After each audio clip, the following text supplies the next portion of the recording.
बार्धक्य भत्ता बढ़ाई दि जाए संख्या मधुसूदन भत्ता बार्धक्य भत्ता जो मधुसूदन ना ना करा मधु पेंशन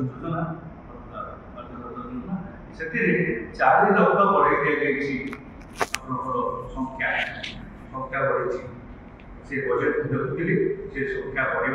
व्यवस्था अच्छी किंतु दुर्भाग्यर कथा आपणकर हरियाणा पंजाब गोवा एपरी पश्चिमबंग आंध्र तमिलनाडु सबुठारे 1500 2000 2500 टका पर्यंत होची बार्धक्य भत्ता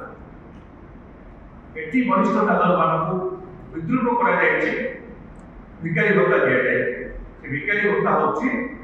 500 टका आपण माने कहतु तो माने समस्त ओडिशावासी आज दिन में जहाँ दर दाम स्थिति 500 टका गोटे गोटे व्यक्ति गोटे परिवार जड़े व्यक्ति तार औषध खर्च छड़ा जाओ तार प्रतिदिन खाइबा जदि खर्च करुव 500 टका भितर से 30 दिन भल खाईपर 500 टका दिन को उद कर भत्ता वृद्धि कर संख्या बढ़ाई केमी अधिक लोक को आकृष्ट कर आने भोट दृष्टि से उद्योग कर सब गुड़िक आम उपस्थापित करुँ यार आंसर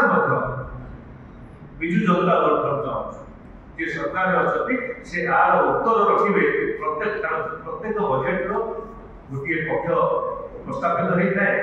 आलोचना करते अपर पक्ष तार उत्तर रखी था आशा करी जेहतु विधानसभा थिबा अवस्था 2-3 दिन खाई भागी चलीगले एवं जनसाधारण को जनवाई जो प्रश्न आम रखुचु से गुड़िकर उत्तर विजु जनता दल सरकार